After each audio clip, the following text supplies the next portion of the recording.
On today's episode of Watch JR Go, we're back with my dead Tesla. I know it looks exactly like it did yesterday, but we're back with bad news.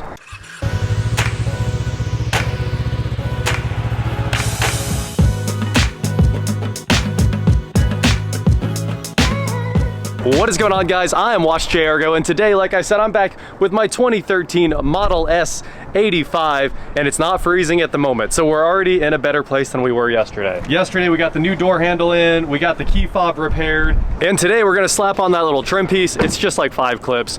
That should actually take 10 minutes. If it takes longer than that, I don't know what I'm gonna do. I give up. But today, I got a call, and it was nothing but bad news, and this is not Tesla's fault.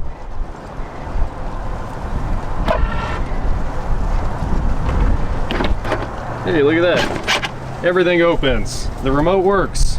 I did find out yesterday this remote totally works. Obviously, it just unlocked the car as it should. And then I found out if I push the button like 3 times or something like that, everything works. Or maybe none of it works until the car boots up. So there is that. The car is starting up right now. Anyway, on to the bad news call I got this morning. The battery is crated up and ready to go on the truck. And as I said yesterday, I already had the bill of lading. And the shipper showed up to pick up the battery and said no.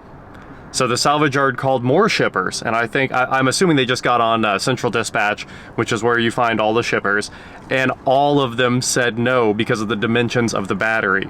So my free shipping gravy train is over, and the battery is in Florida. So they called me to tell me this. They sent me pictures of it and dimensions and everything, and they said, if you come pick it up, we'll take another $1,000 off right now.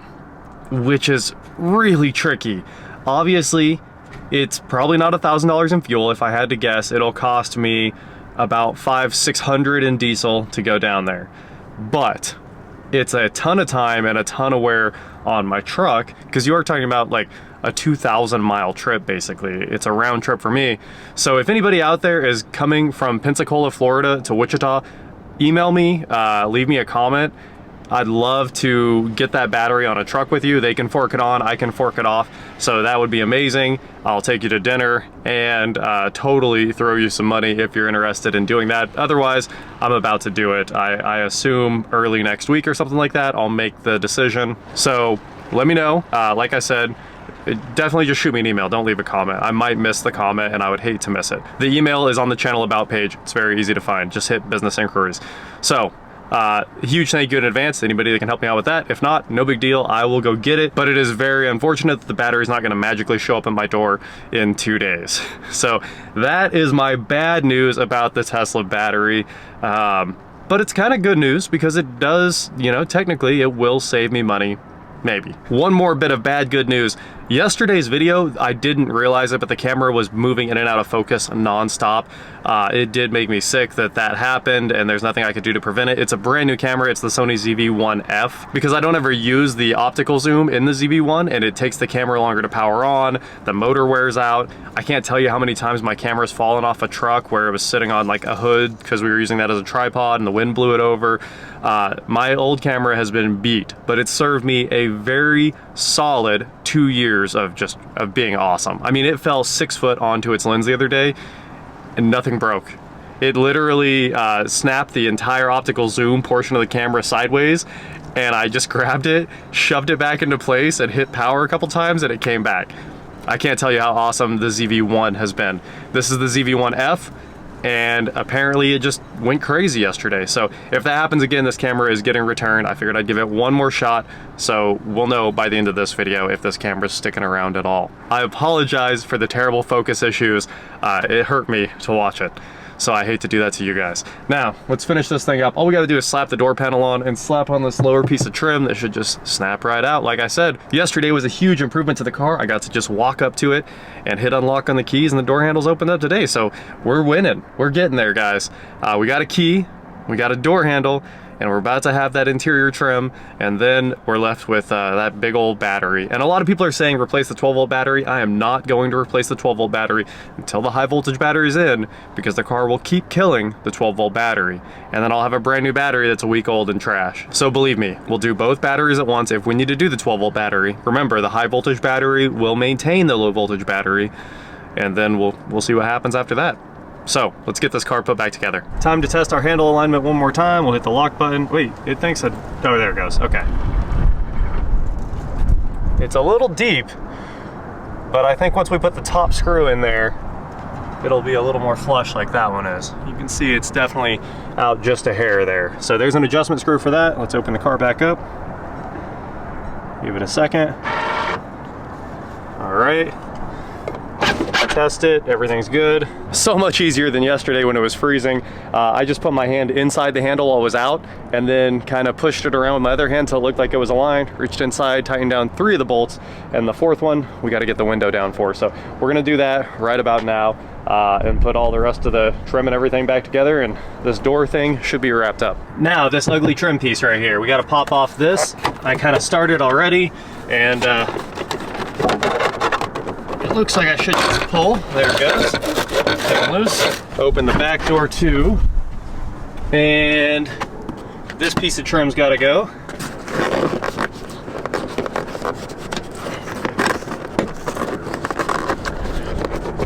There's a fastener under there we got to pull. Should be pretty easy. And it looks like this seat belt needs to come loose. Oh no, it doesn't. Nice job, Tesla. It's not even attached to the trim piece at all. It's just a cable. Cool. There's our pretty new trim piece right there. No torn up leather on it at all. And I've got the screws out of the way here. These floor mats are gonna go in the trash once this thing gets detailed too. I know they look horrible, so that's all gonna go away, and I'm ready to pop this thing off of here. So a couple yanks, start at the bottom, work up.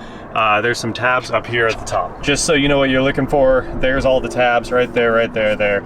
You know, that's all of them. And if you just pull straight out, you should get it. It does have these alignment pins, so those alignment pins will definitely need to come out straight. It pops right off, no big deal at all. There's the seat belt pre-tensioner down there. There is a clip here that I don't think was on the new one. So you're supposed to start at the back and then give it a push forward towards the steering wheel. That's how you're supposed to get that off, but it came right out, no problem at all. I did start pulling here, so that might have helped. This is how long the whole job should have taken. You see when these Tesla service guys show up at your house, they have the entire car apart in like 4 minutes because it all snaps together. It's a parts bin car, and especially this one, you know, now they've kind of built their own car company, but this one, like, Johnny hopped right in, it was like, this is all Mercedes. And I was like, I know, man, they parts bin the whole car, and that's what it takes to build a really, really good car, is using stuff everyone else has already engineered. You don't have to reinvent the wheel, and I like these cars a lot, honestly. So anyway, let's get back to the trim. A few seconds later, this bottom trim looks a million times better. That is how that repair should have gone. That is for sure. All right, back to this door panel. It's the only thing left. All right, let's do this. I got the wires to the handle routed up and over the door latch, which is where you want them. Otherwise, you can end up with your window ripping the wiring apart. So now all we have to do is get the window down. That's probably the most important part. So I'm starting all of these T20s to hold on this panel here. I do love this over that weather strip junk that's in every other car. So much more. You never get that weather stripping back on right, so it just needs replaced, you know. After every repair, you basically have to replace it. You can fix it, you know, you can hack it together by just slowly pushing all that butyl rubber in there. But this, an access panel, is top tier. The highest possible tier of repairability. Honestly, I think this is probably the most repairable car there is once you have all the special tools for it, which is the tricky part. I plan on making the battery alignment rods, and we might end up selling something like that in the future. Because this is a car, it might make me angry sometimes, but in general, it's kind of the car I want to be working on. Look at that. These are actually threaded plastic plugs that all of these screws go into, so if they break, you can replace them in like 2 seconds. Everything on this car can be repaired or replaced. It just might be a fight. I'm not gonna say it won't be a fight. It might be a fight. Check all of our screws here. I think we're good. Get the harness ready to go back into place. This goes down, this goes back. Door panel, let's go. We'll start with the release cable. Plug in all the other connectors here.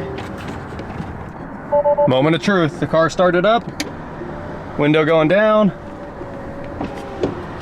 back window going up because somehow it just decided to roll itself all the way down.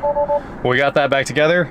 Now we can put the door panel all the way on. I needed to roll the window down to snap it on, so kind of had to stop there, and then we can put the trim on, last nut, and it's done. The upper glass wipe is back on there, and we've got most of the pins in, so let's see what happens here. This upper bolt right there is literally surgery. If you miss while you're tightening that bolt, the entire door is coming back apart. So don't miss. I found you can spin it pretty quickly with just the, you know, the tip of the wrench grabbing a flat. There we go. That's the last bolt. I can put on the other sweep, and we're good. This outer one just sits on there. Make sure you get it popped on very well because it needs to sit flush all the way up here by the mirror. And that's how you do it. Maybe give it a little push to make sure it's seated.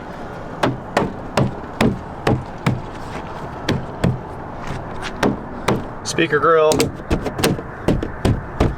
All that work for this last test. Still don't love it.